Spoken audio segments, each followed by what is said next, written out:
I'm Nikki, and I have both autism spectrum disorder, ASD, and attention deficit hyperactive disorder, ADHD. This is a co-occurrence referred to as AuDHD, which is used to describe both autism and ADHD in the same individual. Autism and ADHD are distinct neurodevelopmental diagnosis, obviously, but research shows that they sometimes can overlap.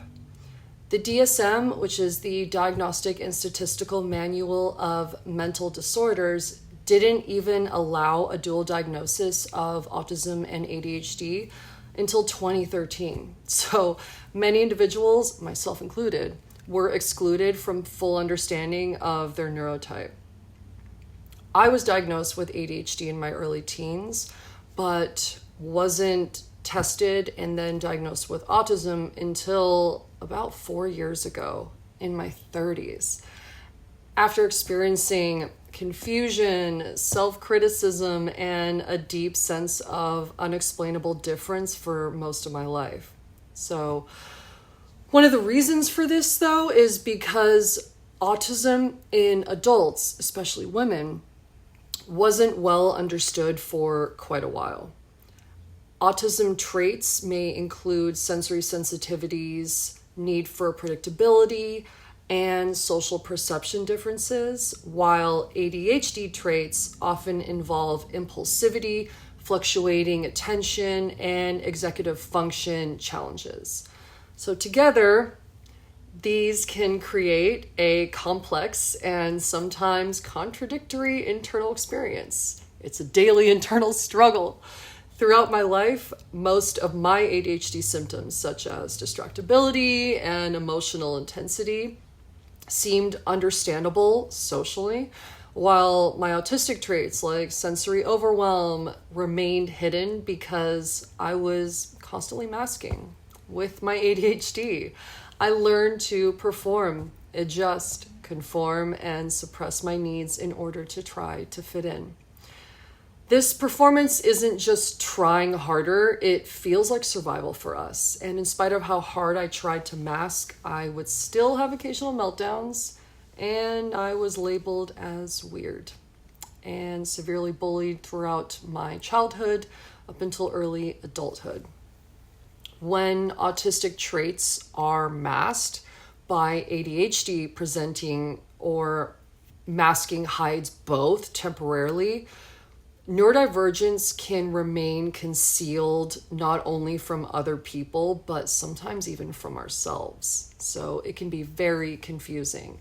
And neurodivergent women often are diagnosed later in life than men because we are expected to adapt, mask, and perform more due to societal expectations.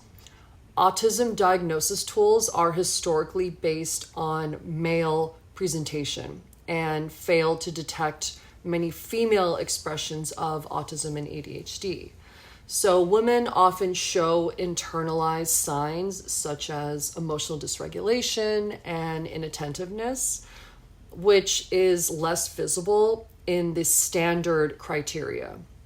Some studies suggest that up to 80% of autistic girls may be undiagnosed by adulthood and are instead diagnosed with anxiety, eating disorders, depression, personality disorders before receiving the correct neurodevelopmental testing and diagnosis. And a key concept in understanding neurodivergence is masking, which I mentioned before.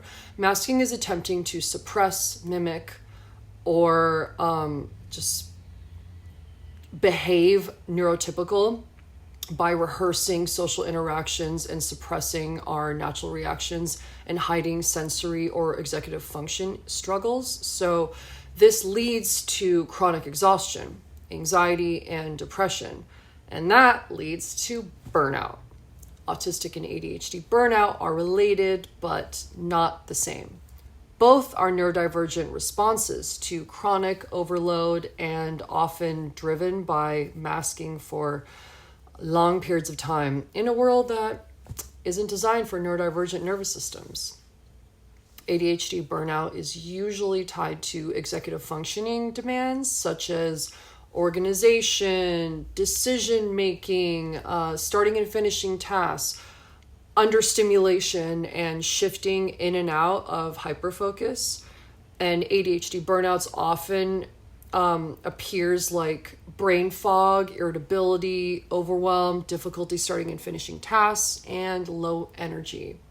For me, ADHD burnout would show up when executive demands seemed never ending.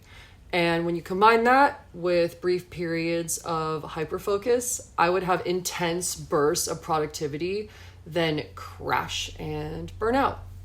Autistic burnout is usually caused by prolonged sensory overload, constant social demands, and masking.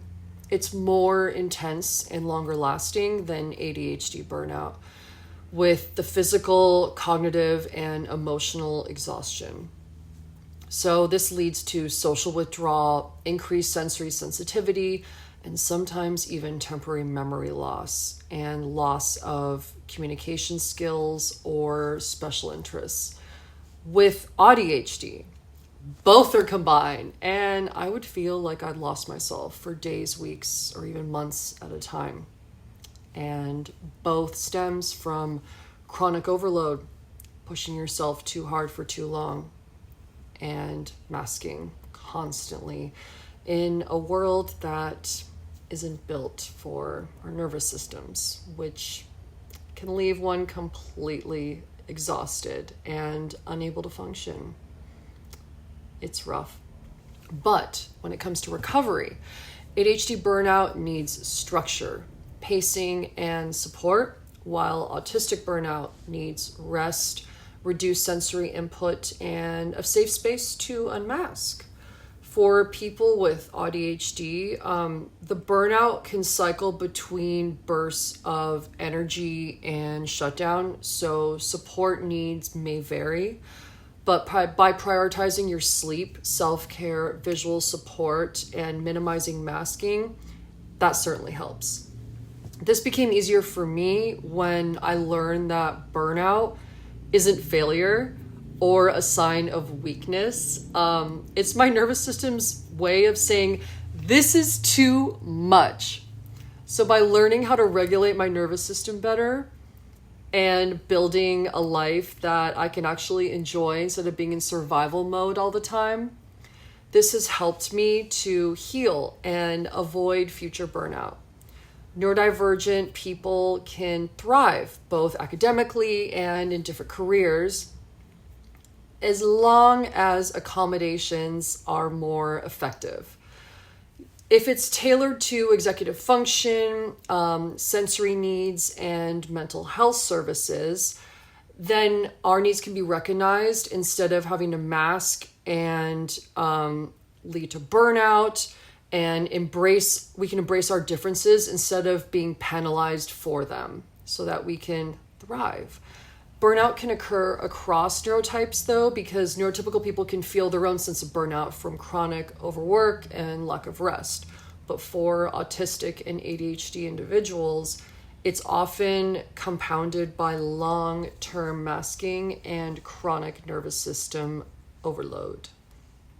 So when we can stop glorifying a lack of work-life balance and start responding to ourselves with more awareness, compassion, and get out of survival mode, that doesn't have to be the baseline anymore. And we can enjoy our lives just as well as neurotypical people. Thank you.